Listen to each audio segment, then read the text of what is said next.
Alright, this presentation is going to be dealing with the elbow joint. And I'd like to first of all take a quick review of the bones that make up the elbow joint. This one, you should be familiar with, is the humerus. This one with the hook here, the trochlear hook that looks like the letter U, is the ulna. And this one, it has a circular end, like a circle, is the radius.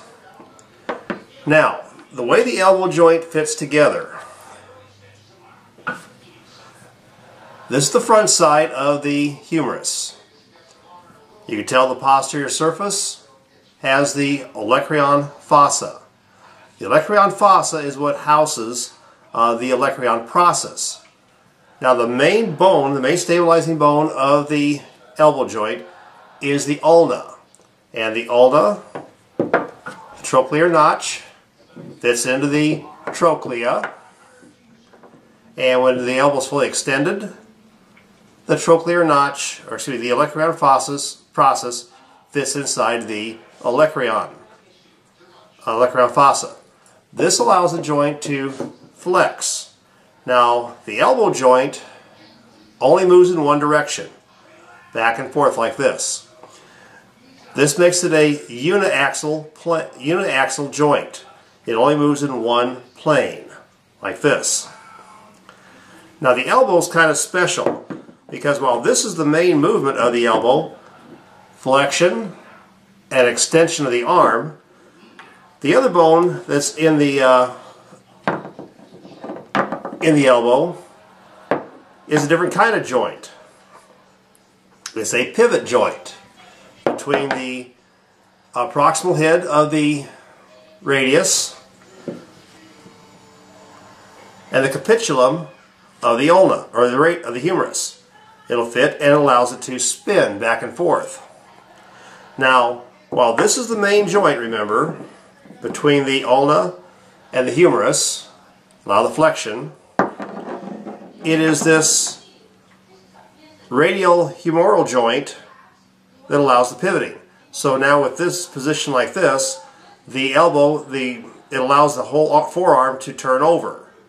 You know, so you can go palm up like this, and palm down.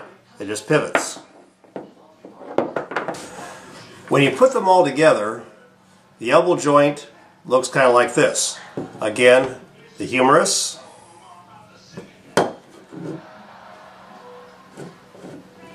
the ulna, and the radius.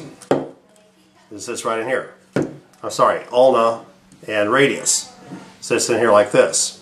Now, on this model, all these flesh-colored bands across here are representing the joint capsule and these ligaments that surround the outside. These are some of the things that are going to help stabilize the elbow joint. Now, if you notice from here how thick they are on the anterior surface, when we look at the posterior surface, they're a lot less, attaching basically the olecrayon process into the humerus. The back side, like this, it has much fewer ligaments to allow for that flexion. This way when your arm starts to bend, you don't get a whole lot of material in the way to bunch up and interfere with the movement.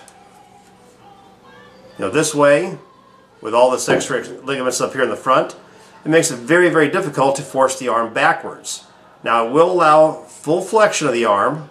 Anybody who's ever bent their arm and flexed their bicep muscle knows that you can get that wrist very close to your shoulder. And the only thing that's going to interfere with the movement, the main thing that interferes with the movement, is the actual size of the bicep muscle. These will interfere a little bit, but it's more for the flexion, and these front ligaments are going to help prevent hyperextension, while these in the back, you're going to flex as far as you can. With being weaker and smaller, they're going to allow for the full flexion.